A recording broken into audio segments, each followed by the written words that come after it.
Bonjour à tous, merci encore pour vos abonnements à cette chaîne YouTube, c'est important. Et puis de mettre des pouces vers le haut si vous êtes satisfait du travail réalisé. Je vous en remercie par avance, ça permet un meilleur référencement des vidéos. Ça y est, comme prévu. Alors ça a été un peu plus long qu'annoncé, donc 96 heures au lieu de 48. L'accord européen de Bruxelles est bien arrivé pour le plan de relance suite au coronavirus. Et comme je vous l'avais annoncé dans la vidéo d'hier, il est bien qualifié d'historique par le journal Le Monde, par la presse française Eurogaga, qui dans une très large majorité évidemment s'en réjouit, comme toujours dès qu'il s'agit d'Union européenne. C'est-à-dire dès qu'il s'agit d'Union européenne, on éteint son cerveau, on réfléchit plus. On dit juste que c'est forcément formidable, magnifique, historique. On n'y coupe pas cette fois-ci. Pourtant, et je vais vous le faire ici en détail, à y regarder de plus près, ce plan est absolument dramatique, encore plus désastreux que prévu pour la France, pour les intérêts français, notamment les intérêts du contribuable français. C'est désastreux aussi du point de vue des principes de démocratie, de liberté de notre pays, puisque vous allez voir qu'il y a non seulement un racket de la France, racket financier. La France est déplumée au bénéfice de ses partenaires, soi-disant partenaires, en tout cas des autres pays de l'Union européenne, y compris l'Allemagne d'ailleurs, vous allez voir ça. Et mise sous tutelle politique, des choix politiques liés à ce plan. Vous allez voir également ça. Alors, on va agir. Vous allez voir en description un lien vers une pétition pour exiger d'Emmanuel Macron un référendum sur cet accord européen de Bruxelles. C'est ce que nous lançons comme initiative. Il faut relayer cette pétition, il faut faire monter ce débat du référendum, sachant qu'à la fin, évidemment, nous, ce que nous souhaitons, c'est sortir de l'Union européenne et de l'euro, c'est le Frexit. Mais là, dans l'urgence, ce qu'on doit exiger, c'est un référendum sur cet accord désastreux qui engage notre argent à nous, de citoyens français.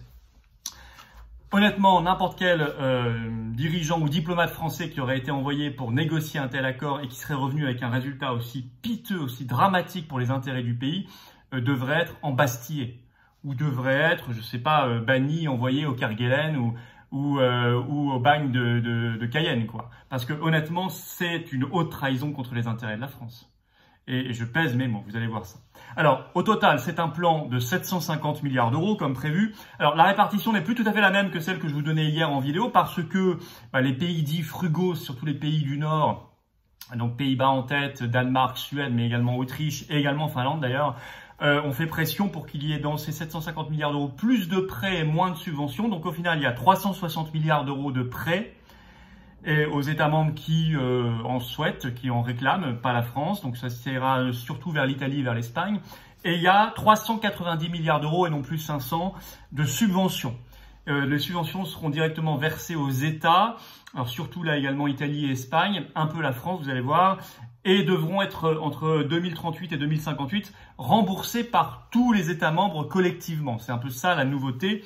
Et vous allez voir que là-dessus, la France va se faire plumer un maximum parce que ça va d'abord être remboursé par les États qui sont déjà des contributeurs nets au budget européen, évidemment la France. Alors, sur les 360 milliards d'euros de prêts, la France, rien. En revanche, 127 milliards pour l'Italie, vous voyez qu'il y a la part du lion, et 67 milliards pour l'Espagne. Donc les deux pays réunis, c'est déjà plus de la moitié des prêts. Sur les 390 milliards d'euros de subventions, il y a 81 milliards pour l'Italie, numéro 1, 73 milliards pour l'Espagne, numéro 2. La France arrive en troisième position avec, comme prévu, un peu moins de 40 milliards d'euros. Voilà. Alors, ceci dit, sur la partie donc prêt 390 milliards d'euros, je vous ai dit que ça allait être remboursé collectivement par tous. Donc, ce sera en fonction de vos quotes-parts, de votre participation au budget européen. Or, la France, c'est 20%. Donc là, déjà, si vous voulez 20% de 390 milliards, ça fait 78 milliards. Donc déjà, la France sait qu'elle récupère un peu plus de 39, mais qu'à la fin, elle devra déjà s'engager pour rembourser 78 milliards. Donc déjà, vous avez fait le calcul, on reçoit 39, on rembourse 78, il y a un petit problème. Déjà, on rembourse 2 fois plus au minimum que ce qu'on va recevoir. Et encore, ça tient pas compte du reste dont je vais vous parler juste après. Alors, il y a des contreparties politiques, c'est ce que je vous disais, une partie de mise sous tutelle politique en contrepartie de ce plan. Et oui, ça aussi c'est une victoire des pays frugaux, ils ont obtenu que les pays bénéficiaires devront présenter au préalable, avant de recevoir l'argent, un programme de réforme et d'investissement jusqu'en 2023. C'est-à-dire qu'ils ne pourront même pas utiliser, on ne pourra pas, nous la France, pour nos 40 milliards, utiliser librement cet argent. Non, non. Il faudra que ce programme présenté à la Commission européenne soit compatible avec les priorités de l'Union, je cite, hein, et il devra prévoir des réformes structurelles. Vous savez ce que ça veut dire, des réformes structurelles en novlangue européiste? Ça veut dire des réformes à la grecque. Ça veut dire, ça a été confirmé ce matin par Bruno Le Maire, notre ministre de l'économie sur France Info, je le cite, « On emprunte en commun, il est donc normal que chacun se mette au bon niveau économique. » Alors qu'est-ce que ça veut dire? Alors ensuite il a détaillé, ça veut dire réforme des retraites, réforme du marché du travail, entendez libéralisation, précarisation, réforme des retraites, on en a eu déjà un bel avant-goût en France et ça va revenir. Vous voyez ce que ça veut dire réforme structurelle. Ça, ce sera la contrepartie de l'argent reçu. Ce plan devra être validé par la Commission européenne et par les États membres à la majorité qualifiée. Par ailleurs, il sera versé en plusieurs tranches et à chaque tranche d'argent, eh bien, il devrait y avoir une nouvelle validation par la Commission européenne. Par ailleurs, les 27 États membres seront systématiquement consultés à chaque tranche. Et si un seul État membre juge que l'argent est mal utilisé par un autre pays, alors il pourra exiger qu'on parle de ce sujet devant le Conseil européen. Vous voyez, ça va très très loin, c'est vraiment une mise sous tutelle. On n'est pas du tout libre d'utiliser, en ce qui nous concerne en France, nos 39 milliards et quelques. Par ailleurs, deuxième énorme problème pour la France en particulier, c'est qu'on est racketté. Il y a un coût faramineux parce que là aussi, les pays frugaux ont gagné la négociation et ils ont obtenu une augmentation de leur rabais. Qu'est-ce que c'est le rabais? Alors, c'était les Britanniques du temps de Mme Thatcher qui l'avaient négocié en premier. Vous savez, I want my money back. Je veux retrouver mon argent dans les années 80. Hein, Margaret Thatcher, Premier ministre britannique à l'époque. Donc, c'était le premier rabais. C'est le rabais, le chèque britannique. C'est-à-dire qu'ils avaient obtenu une baisse de leur contribution au budget européen. Et ensuite, d'autres pays ont réclamé, ont négocié et ont obtenu des rabais. Et là, ils ont été, contrairement au souhait d'Emmanuel Macron qui voulait les supprimer à l'occasion de cet accord européen, ils ont été non seulement validés, mais ils ont même été augmentés. Alors l'Allemagne, ça les gens ne le savent pas, mais l'Allemagne conserve son rabais, qui est quand même important, de 3,67 milliards d'euros par an. L'Allemagne a un rabais, pas la France. Elle le conserve, elle ne l'augmente pas, mais elle le conserve. Les Pays-Bas l'augmentent substantiellement. Il passe à 1,92 milliard d'euros par an, donc il augmente de 345 millions d'euros avec cet accord. L'Autriche voit aussi son rabais doubler. Il passe à 565 millions d'euros par an, plus 328 millions. La Suède, il passe à 1,70 milliard d'euros, plus 246 millions avec cet accord. Et Danemark, pareil, quasiment doublé, il passe à 322 millions d'euros, plus 125 millions avec cet accord. Donc globalement, les rabais augmentent de 1,1 milliard d'euros par an. Or, il faut bien que quelqu'un paye à la place. Et qui paye à la place? La France. Ben, essentiellement, la France, c'est elle qui paye le plus. Environ un tiers, donc ça va nous coûter en plus 330 millions d'euros par an. L'Allemagne, elle, ne paie pas, puisque je vous rappelle que non seulement elle ne paye pas les rabais des autres, parce qu'elle a son propre rabais de 3,7 milliards d'euros par an. Alors là, il faut lire un article des Échos ce matin, je vous cite le journal des Échos. La pilule est dure à avaler, en particulier pour la France, qui paye en partie ses rabais, en grande partie, hein, on est les premiers à payer, contrairement à l'Allemagne, qui, elle, en bénéficiera et voit son rabais maintenu à son niveau actuel, ce que je vous disais. Voilà.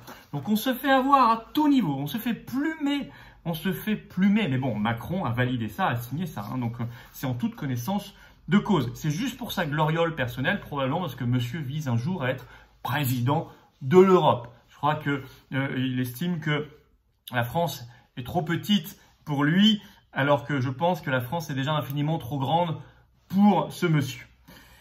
Par ailleurs, c'est pas fini, les frugaux ont encore gagné un autre point dont on vous parle peu dans les médias ce matin, c'est que la part que les États membres peuvent garder sur la perception des droits de douane sur les importations hors Union européenne est augmentée. Elle passe de 20% aujourd'hui à 25%, alors même qu'au début de la négociation, la France et la Commission européenne voulaient passer ce taux à 12,5%. Donc ils voulaient le baisser, ben non, raté, il est augmenté, il passe à 25%.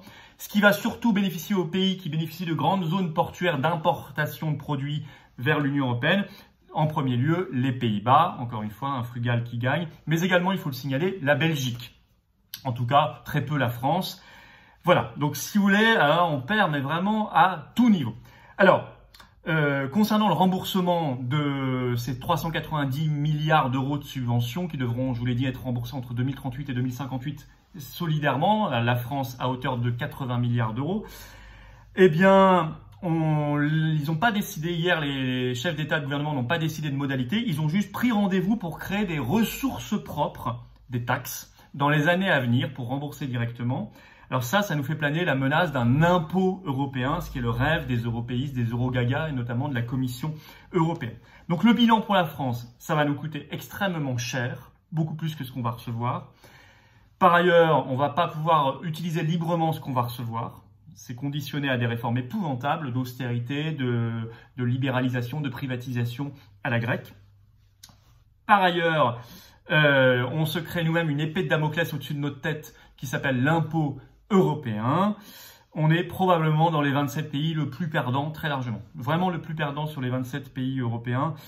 Donc il faut vraiment se débarrasser de ces gens qui nous gouvernent. C'est une horreur absolue. Je vous ai dit, normalement, ils devraient être embastillés immédiatement, mis sous cellule, sous barreaux, derrière les barreaux, ou bannis et envoyés dans un territoire très chaud, très froid, au choix, et plein de bébêtes, pourquoi pas. Mais surtout, ce qu'il faut faire là, c'est qu'il faut exiger le Frexit. Mais vraiment, ça devient urgentissime.